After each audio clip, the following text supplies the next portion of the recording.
Jeffrey Dahmer is a murderer and cannibal, whose biography includes many violent crimes. The history of his life has been thoroughly studied in order to identify the causes of criminal activity and compile a psychological portrait of the rapist killer. Many experts agreed that Jeffrey had genetic disorders.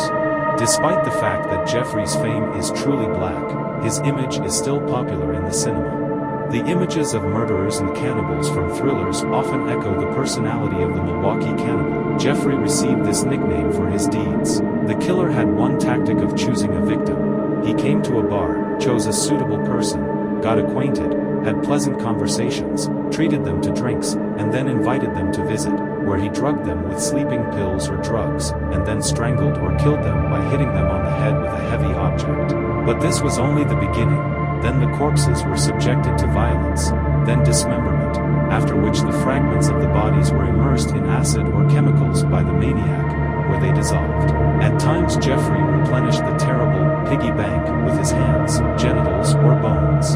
At other times, the criminal did not stop at the above, and while the victims were in an artificially induced sleep, he drilled the skull, poured acid into it, and then peeled off the skin from the face to make future masks. He recorded everything he did on a Polaroid. More than one crime was committed in the basement of my grandmother's house.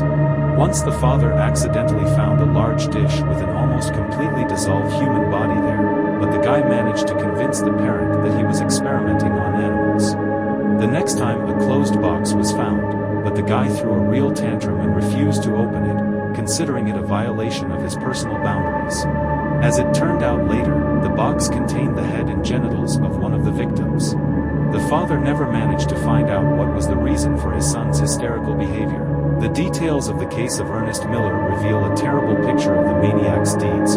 He not only killed, raped and dismembered, but also fried the heart and then ate it as dinner. In Confessions, the killer mentioned that such manifestations gave him sexual pleasure and led to the realization of immortality. The life of this cruel man was cut short unexpectedly. In 1994, Jeffrey and his cellmate James Anderson were beaten to death in a prison shower by Christopher Scarver, who was serving time for a double murder. Jeffrey's body was littered with traces of blows, which indicated a complete lack of resistance, although the blows were mainly inflicted on the head.